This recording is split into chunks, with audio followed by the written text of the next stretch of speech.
Look at this one, I'm pushing it. It's gonna take that bonus cedar with it. Double prizes. Got one for Sharon and one for Phil. All right, here's a midstream look at our tornado right now. Phil, you made a big mess here, man. I busted another tooth. This will dry up easier now. Oh yeah, yeah, definitely. Could be looking at 2 acres. I'm gonna say 1.5 acres. We don't have a path here, man. The slash on the ground, but we're 20 feet up here. So you figure you get 10 feet or well, 20 I mean, feet for the right off the bat, for the morning thermals, it's good. You know, like you said, and evenings you got to figure out which way it's gonna go. Well,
all right, gonna start the Bobcat up now.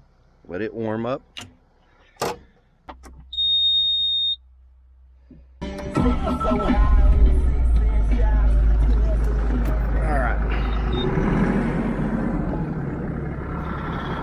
didn't have an SD card yesterday, so I didn't get no film.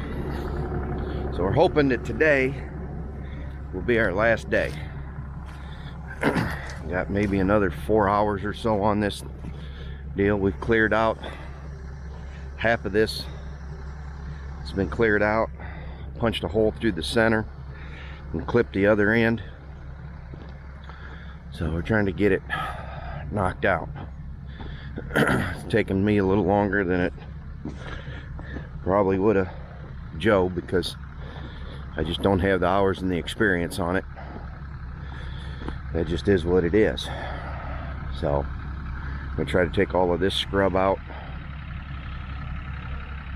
today, and we got just a little bit up to them orange flagging to take out.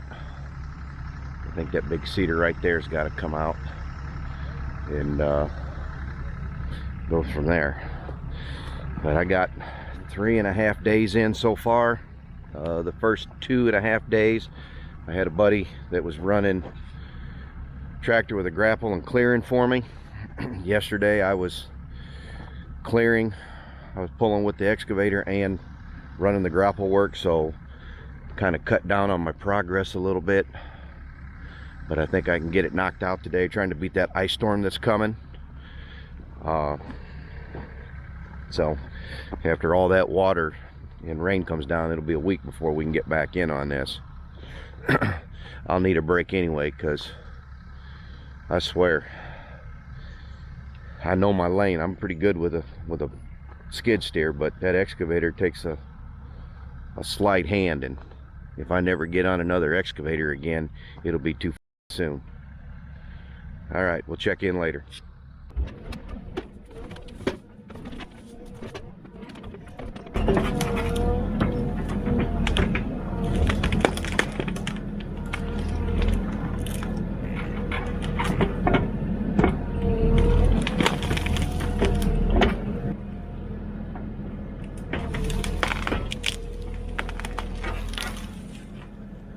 February 1st.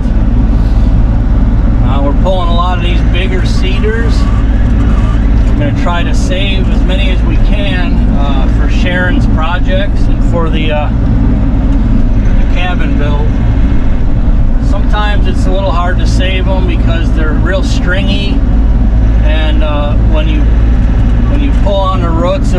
rip off, you know, 2 or 3 feet of the bottom of the tree, but we should have enough for her to work with.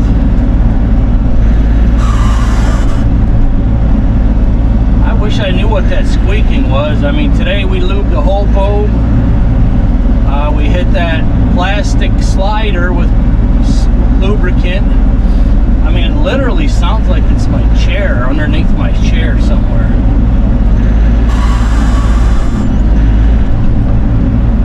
All right, here's a midstream look at our tornado right now. He's got one line there, and we're working our way this way. I think he's got another tower at that end of the field, so we're taking two plots and we're making it one really big one. I mean, big for a micro plot. It'll probably be, you know, about an acre, maybe a little more. Got Phil running the grapple, cleaning up right behind me. Okay, so from time to time we get questions from non-hunters, non-land managers. Why are we ruining the land and tearing all these trees out? Well, the truth of the matter is that areas like this, from a 1 to 10 scale for wildlife, are about a 1. They're basically almost useless for wildlife. They're considered invasive trees, the cedars, and there's no food sources. There's little value. So on a property like this, where you have 80 acres, and 72 to 74 of it is all in woods and overgrown areas like this, when you add good food sources like this, you actually increase the benefit to wildlife substantially, and not just for deer, for everything, turkey, rabbits, predators, you name it. So we are actually improving this property, even though it looks like we're just tearing trees down. Let me give him a push there. He's hitting slime.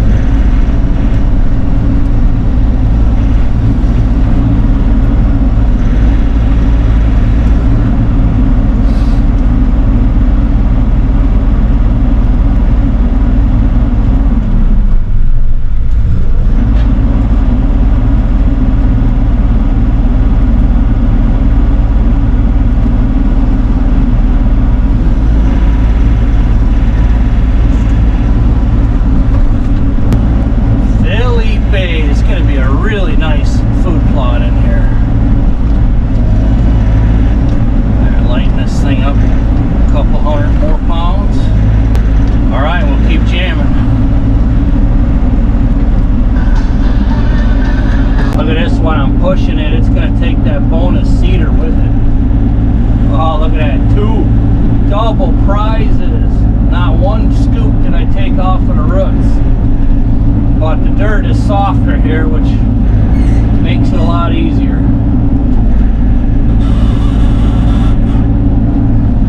Got one for Sharon and one for Phil for firewood. See how that works?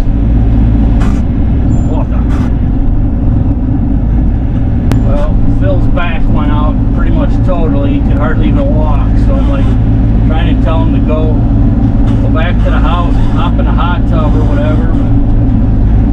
But he's been working lots of hours here on the excavator. Motivated though to get, you know, his property improved even more this year. All right, I got a triple or quadruple cedar on the ropes here. Make sure Phil gets out of the way.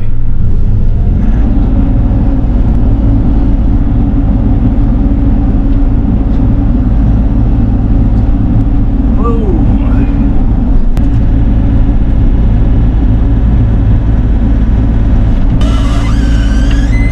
Man, I gotta figure out what's squeaking. Last one. Maybe.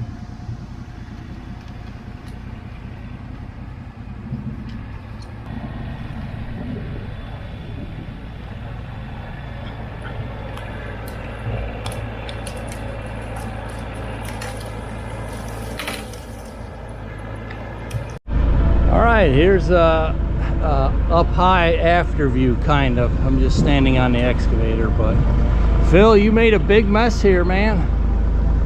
Yep. I'm glad I ain't staying to clean it up.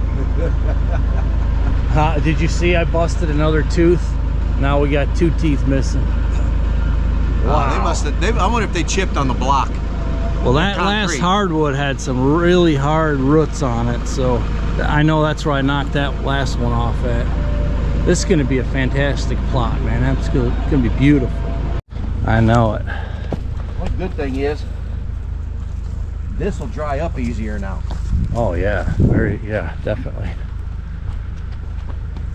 Yeah, I mean, this opening, I mean, my best guess, I mean, you could be looking at 2 acres. I'm gonna say 1.5 acres. According to X Hunt, we're right at 1.5 acres. 1.5 acres, okay, yeah, that's 1.5 acres. That's perfect. Yep. I dialed it out with X Hunt. We don't have a path here, man. Yeah, I fell out of the seat. Cleaning up. And I did pull a couple of stumps that I saw that you chainsawed them off. Okay. There's plenty of nice cedars. I mean, she'll have a nice bonus supply. It's a little harder to envision because of the slash on the ground, but we're 20 feet up here, right between these 2 cedars. Right here, we'll put a Hughes instead of a hybrid. I think I'm going to go ahead and use a full intimidator blind, so I've got 360 degrees of, or at least 180 degrees of shooting. Cut a trail back down to the perimeter trail that way to walk in. Okay. And then from here, it's downhill everywhere. Yeah, I see that. It's downhill. It runs a little bit of a ridge there for about 40 or 50 yards, and then it drops. Where are you going to put it? In there? What, the blind? Yeah. Right between these 2 cedars. Oh, right here. Going okay. right up there. Okay. Tucked up. So you figure you get 10 feet or 20 I mean, feet up. for the right off the bat, for the morning thermals, it's good. You know, like you said. And evenings, you got to figure out which way it's going to go. Well, you're still pretty high, so it all depends. Yeah. The thing I learned with blinds is, in the morning I'll have sun coming and hitting me in the face to warm the blind up. In the afternoon, I'll have shade to shade the blind out. Definitely. Because they get hot in the afternoon. And I mean, this is close to the highest spot on this whole plot. Maybe that pine right there, but we're close. Yeah, it's like right in here. It's right in. I think you're right. Look at the topographical map. This is the cap. Is right here, okay. And then everything slowly, it falls off less there than there. Yeah, the high point is right in here. I marked it with X Hunt, so nice. It's probably really right over here. Yeah, but yeah, I think so. I like the cedar, and I wanted to be able to shoot both directions.